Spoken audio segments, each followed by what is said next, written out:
Hi friends, welcome to Deepika reviews. Kalavari Kodalu Kanaka Mahalakshmi upcoming ఎపిసోడ్లో ఏం జరగబోతుందో తెలుసుకోవాలనుకుంటున్నారా? అయితే ఛానల్ని సబ్స్క్రైబ్ చేసుకొని సపోర్ట్ చేయడం మర్చిపోకండి. సుభాష్, ఎంత డబ్బు ఖర్చైనా పర్వాలేదు, ఆ కరుడు గట్టిన రౌడీలను వెంటనే పిలిపించు, విహారిని అంతం చెయ్యాలి అని చెప్పి అంబిక చెప్తూ ఉంటుంది. సరే అంబిక, నేను చూసుకుంటాను అని సుభాష్ చెప్తూ ఉంటాడు.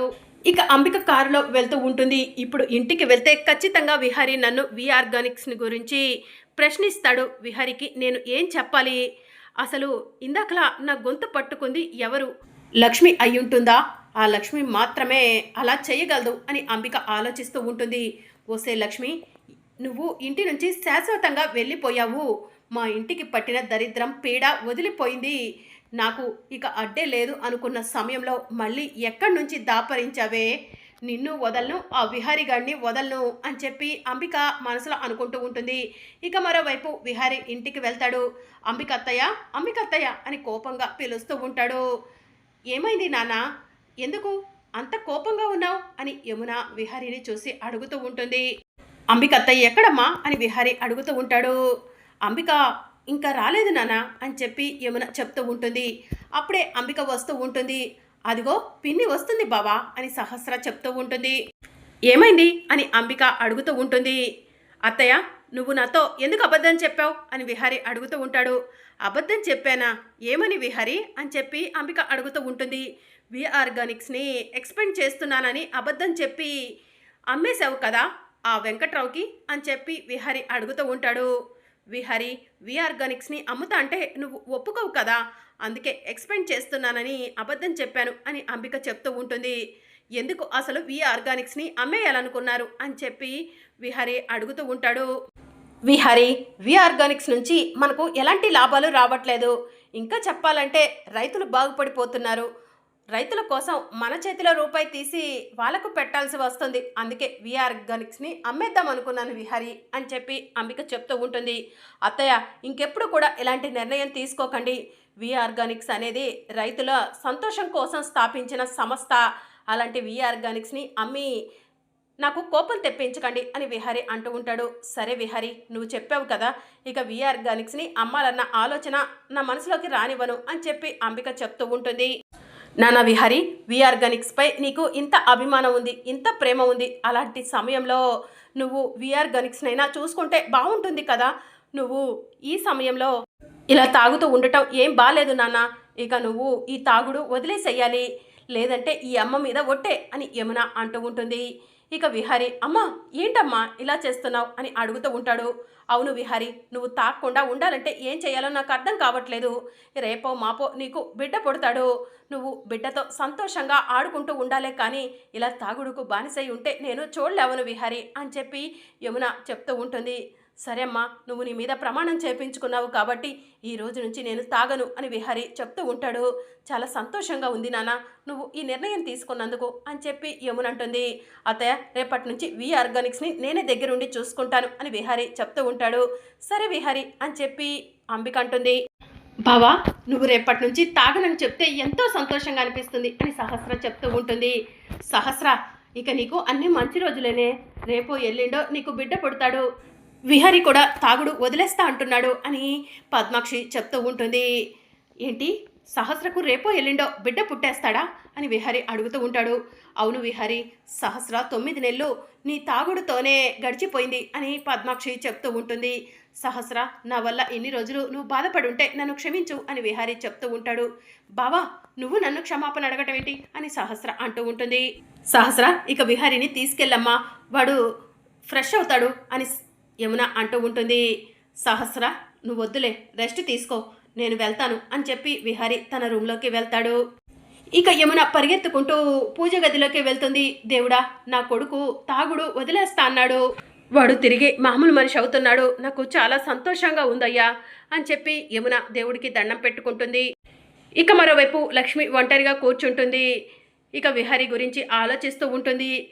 విహారీ గారు, ఆ అంబికమ్మ ఎన్ను ఎత్తులు వేసి మిమ్మల్ని, మీ జీవితాన్ని నాశనం చేయాలని చూసినా కూడా నేను ఎప్పటికప్పుడు అడ్డుకుంటూనే ఉంటాను. నేను మీకు దూరంగా ఉన్నానని మీరు బాధపడుతున్నారు.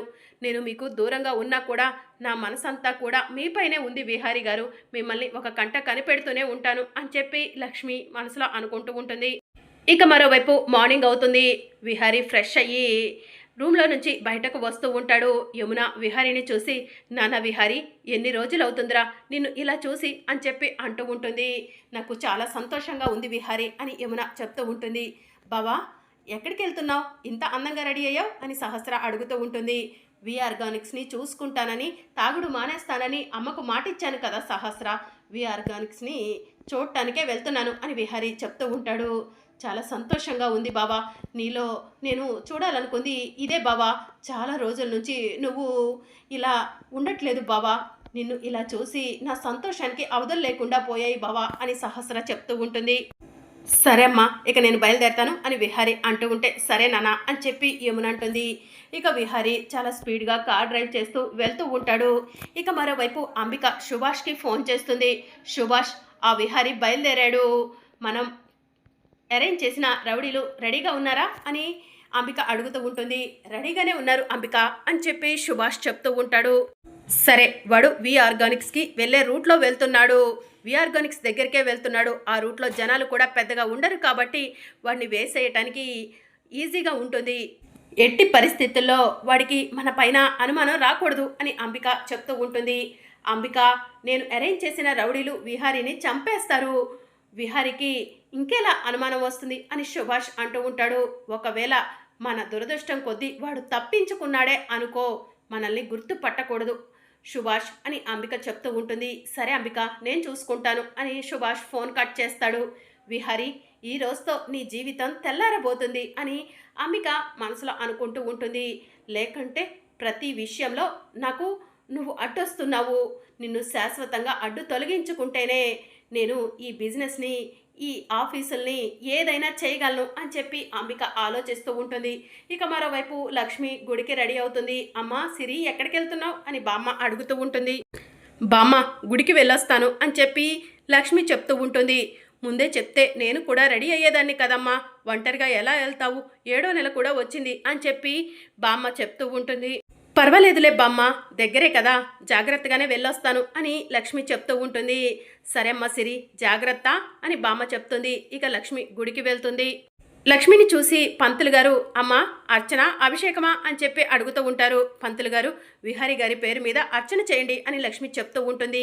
సరే అమ్మా అని పంతులు గారు విహారీ పేరు మీద అర్చన చేస్తూ ఉంటారు. విహారీ గారు, మీరు ఎక్కడ ఉన్నా కూడా సంతోషంగా ఉండాలి, మీ సంతోషమే నేను కోరుకుంటాను విహారీ గారు అని లక్ష్మి మనసులో అనుకుంటుంది.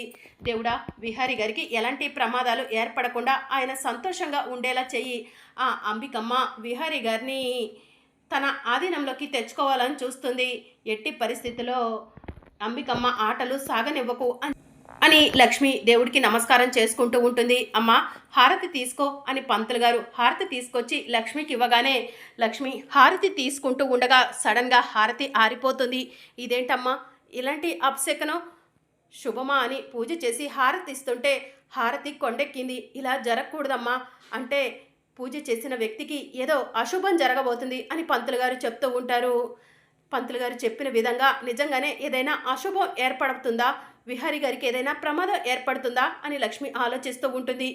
విహారీ గారికి ఎవరి వల్ల ప్రమాదం ఏర్పడుతుంది అని లక్ష్మి మనసులో అనుకుంటూ, దేవుడా, విహారీ గారు ఎక్కడ ఉన్నా కూడా క్షేమంగా ఉండాలి, ఆయనకి ఎలాంటి ప్రమాదం జరగకూడదు, ఆయన్ని నేను కాపాడుకుంటాను అని లక్ష్మి పరిగెత్తుకుంటూ గుడి నుంచి వెళ్తూ ఉంటుంది.